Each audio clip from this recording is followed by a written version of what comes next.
नमस्ते बच्चों। कक्षा 10वीं के पहले चैप्टर रियल नंबर्स में से हम अगला टॉपिक नंबर 6 यहाँ पे डिस्कस करेंगे आज। इस टॉपिक को समझने के लिए जो टॉपिक 5 वाले वीडियो में जो आपको पॉइंट समझाए गए हैं, पहले उनको एक बार अच्छे से रिवाइज़ कर लीजिएगा और ध्यान रखिएगा, क्योंकि वो सभी यहाँ पे इस्तेमाल होंगे। जो हमारा ये टॉपिक है, इसमें हमने प्रूफ करना है कि कोई संख्या अपरिमेय कैसे होती है, यानी कि इर्रेशनल कैसे होती है। जैसे प्रश्न आएगा, प्रूफ दैट, सिद्ध करें √2 इज इर्रेशनल। सिद्ध करें कि √2 एक अपरिमेय संख्या है। तो इसको अपरिमेय कैसे सिद्ध करेंगे उसको हम देखते हैं। इसका एक फिक्स्ड मेथड है। कोई भी संख्या आ जाए, √2, √3, √5 कुछ भी आ जाए, आप उसको इसी मेथड से सिद्ध कर सकते हैं। तो चलिए इसे जो है मेथड ऑफ कॉन्ट्राडिक्शन से सिद्ध करते हैं, यानी कि विरोधाभास के नियम से। तो कैसे करते हैं चलिए देखते हैं। सबसे पहले हम लोग ये मान लेंगे कि √2 जो है वो इर्रेशनल है ही नहीं, वो रैशनल संख्या है। तो सबसे पहले हम लिखेंगे लेट √2 इज़ रैशनल। माना √2 एक परिमेय संख्या है, और कोई भी परिमेय संख्या को हम p/q रूप में लिख सकते हैं, तो √2 को भी लिख सकते हैं। तो यहाँ पे हम लिखेंगे late √2 is equals to a/b। माना √2 बराबर है a/b के, where A and B are co-prime numbers। co-prime का मतलब होता है सह अभाज्य, यानी जिनमें कुछ भी कॉमन नहीं होता, इनका कोई कॉमन फैक्टर नहीं होता। और अगर आप इनका HCF निकालते हैं, म स व निकालते हैं, तो वो 1 आता है, 1 आता है, उसमें कुछ भी कॉमन नहीं मिलेगा। तो सबसे पहले हमने √2 को रैशनल यानी परिमेय संख्या मान लिया, और क्योंकि √2 परिमेय संख्या है तो उसे a/b रूप में लिखा जा सकता है, जहां a और b को प्राइम नंबर्स हैं, यानी उसमें कुछ भी कॉमन नहीं है। इसको क्रॉस मल्टीप्लाई कर लेंगे हम यहाँ पे, तो √2 के साथ b आ जाएगा गुना में, और सामने आ जाएगा a। यहाँ पे दोनों ओर हमें वर्ग करना है, स्क्वेयरिंग बोथ साइड्स।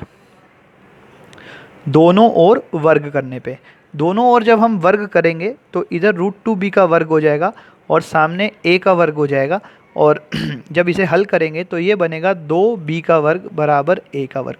√2 का वर्ग 2 बन गया। अब हम देख सकते हैं कि 2 को किसी संख्या से गुना कर रहे हैं तो a का वर्ग आ रहा है, यानी 2 जो है a के वर्ग का एक गुणनखंड है। ये हमने पिछले वीडियो में देखा था। तो इसका अर्थ ये हुआ 2 डिवाइड्स a²। 2 जो है a² को भाग करेगा, डिवाइड करेगा। और क्योंकि 2 एक अभाज्य संख्या है, पिछले वीडियो में हमने देखा था, तो ये प्रमेय के अनुसार, थ्योरम के अनुसार 2 डिवाइड्स a ऑल्सो। यदि कोई अभाज्य संख्या, माफ़ कीजिएगा, यदि कोई अभाज्य संख्या किसी संख्या के वर्ग को भाग करती है तो वह संख्या उस संख्या को भी भाग करेगी। यहाँ से ये एक स्टेटमेंट आई है। और यदि 2 a को भाग कर रहा है तो इसका अर्थ ये हुआ कि 2a का एक फैक्टर है। 2 is a factor of a। 2a का एक फैक्टर है। तो यदि 2a का एक फैक्टर है तो फिर इसका अर्थ ये हुआ कि 2 को किसी संख्या से जब हम गुना करेंगे तभी a आएगा। तो उसके आगे हमें क्या करना है उसको ध्यान देते हैं हम लोग।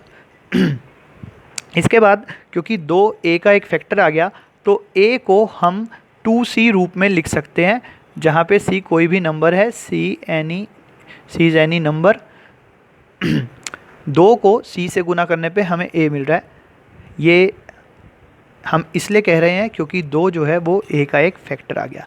ये जो a बराबर 2c वैल्यू आई है, ये हम यहाँ पे अपने समीकरण में रख देंगे, क्योंकि हमें इस वाले समीकरण की अब आवश्यकता पड़ रही है। तो यहाँ पे हम इसे नंबर 1 डाल देंगे और यहाँ लिखेंगे by putting the value of a in equation 1।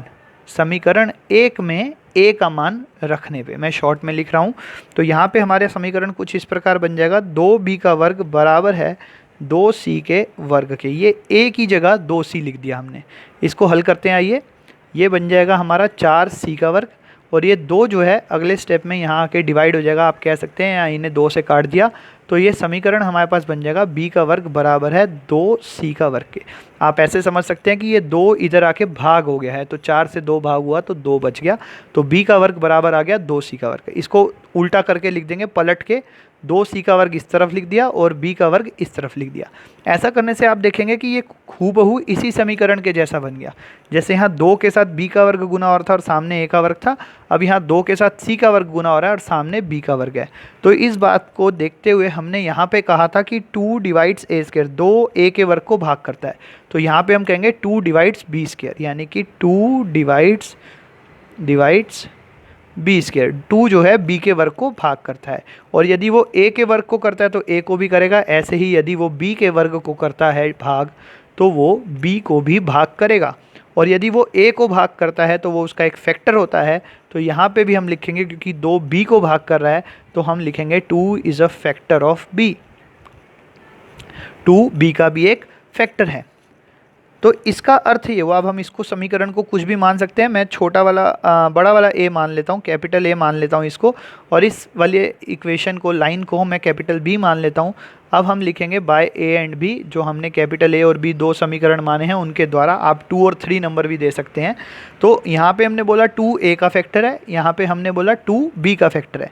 तो इसका मतलब ये हुआ 2 is a common factor, 2 is a common factor of a and b both. 2 जो है a और b दोनों का फैक्टर बन गया, विच इज़ अ कॉन्ट्राडिक्शन,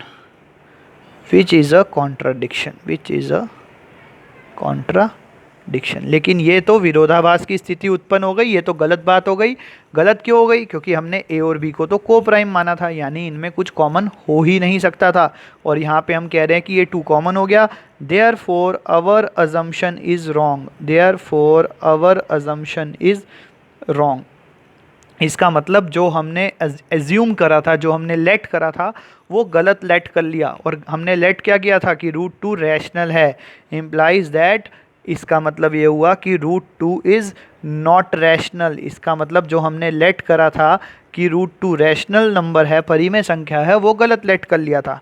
तो अगर √2 रैशनल नहीं है तो फिर √2 क्या हो सकता है? √2 इरेशनल हो सकता है। सो यहाँ लिख देंगे देयरफॉर लास्ट में √2 इज़ इर्रेशनल। इसका अर्थ ये हुआ कि √2 इर्रेशनल है, और यही हमें सिद्ध करके दिखाना था। तो यहाँ पे हम इति सिद्धम, यहाँ हैंस प्रूफ्ड लिख सकते हैं।